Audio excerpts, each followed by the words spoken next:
Hey guys, welcome to HipHughes History. If you've been watching the news, you've probably heard that Donald Trump took a phone call from the president of Taiwan, and everybody's heads are popping off like daisies.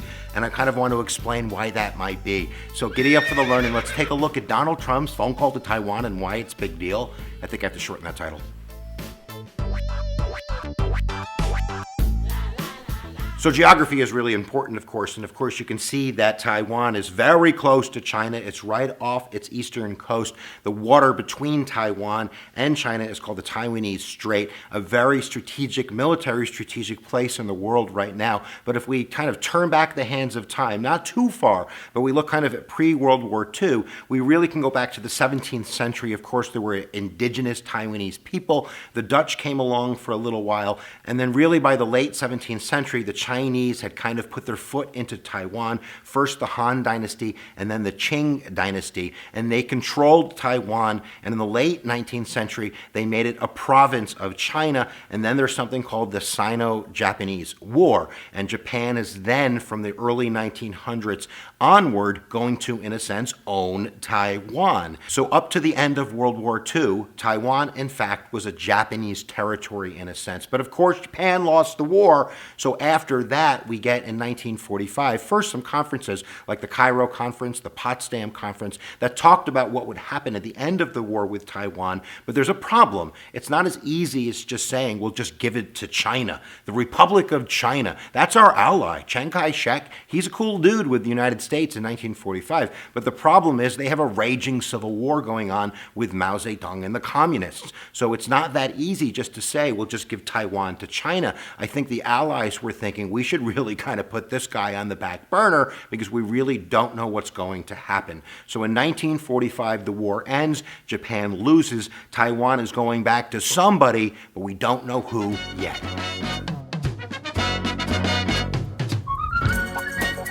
So first in 1949, Mao Zedong is going to win the Communist Civil War. China is now going to be the People's Republic of China, but the Republic of China under Chiang Kai-shek, they're not done. It's not like they're dead and buried. In 1949, as they lose the Civil War, they're going to take off. Guess where, kids? You're never going to guess.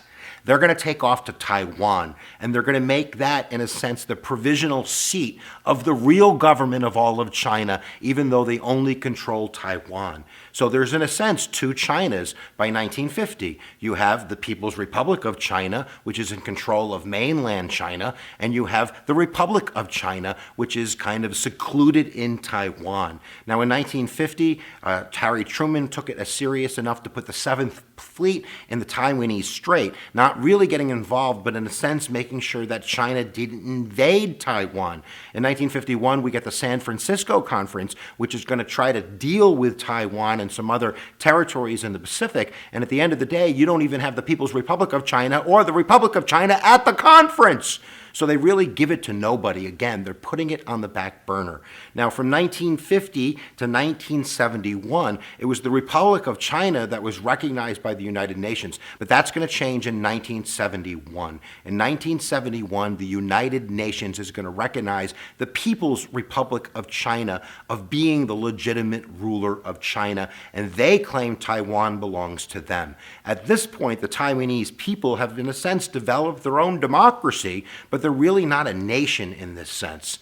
Now, we have different things crossing over, and I apologize that history is so complex. But in the early 70s, after the United Nations recognized China, or the People's Republic of China, we have Richard Nixon opening up China by going to China and meeting with Mao and striking trade deals. Now, in 1979, that's a pivotal year, 1979, the United States is going to succumb to the pressure, economic pressure, whatever you want to call it, and they're going to recognize the People's Republic of China as being the one ruler of China. It's called the One China policy. So in 1979, the United States cut off diplomatic relations with Taiwan. No president-elect, no president has recognized the president of Taiwan. Now we have economic deals. In 1979, Congress and the president signed the Taiwanese Relations Act, which allows us to sell them defensive military equipment. President Obama even upped the ante. He sold hundreds of millions of not only defensive military equipment to Taiwan a few years ago,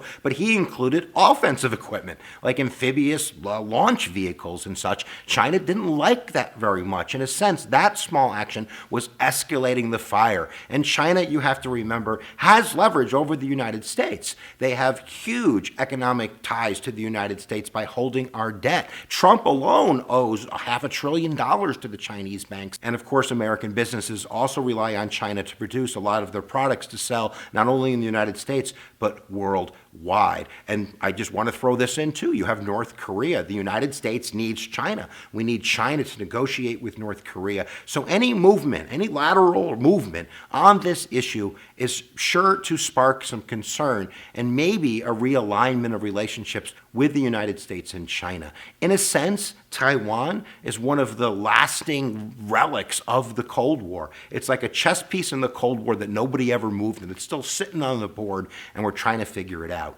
So now let's talk about Donald Trump's phone call and what that might mean or not mean right now.